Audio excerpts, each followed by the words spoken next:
Hello everybody, today I'm going to be showing you how to fire a 45 caliber Kentucky long rifle traditional muzzleloader.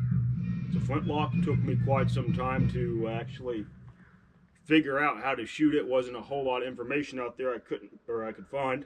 Today I'm going to talk you through step by step. Now, first and foremost, before we get to the rifle, I'll show you the materials that I'm using. We have this single F black powder, which I'm using for the prison to ignite off the flint. And we have this 2F black powder that I'm using for the actual shot. I have this measuring device for this 45 caliber. I'm using about 55 grains or so. It's a little bit of a weak shot, but it's firing really well for me. So with that being said, we'll get on into it. Now, for the Kentucky long rifle, and I'd say for the most part, for most primitive muzzle loaders, you always want to verify that it's empty first. So I like pulling my ramrod out, and without directly putting my hand over the muzzle, I just drop it in. And if you get that bounce, it generally means it's not loaded. Myself, I put a little mark right here to verify this is the level the ramrod is at when it is not loaded. So now that I know it's not loaded, I can pull that out, and I'm going to stow the ramrod.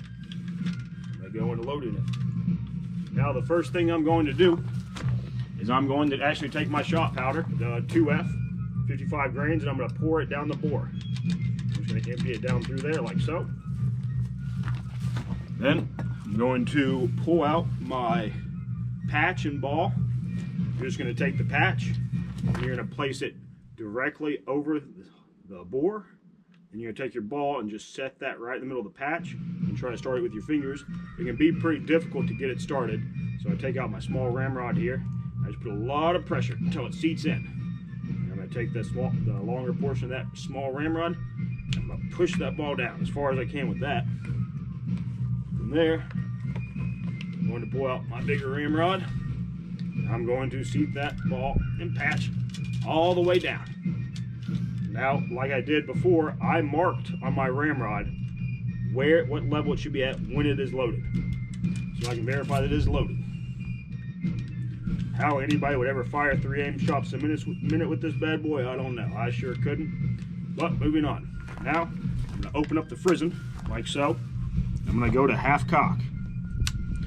I'm going to take my 1F black powder. It's in like this little 32 shell casing, and I'm just going to kind of sprinkle it in the frizzen here, like so.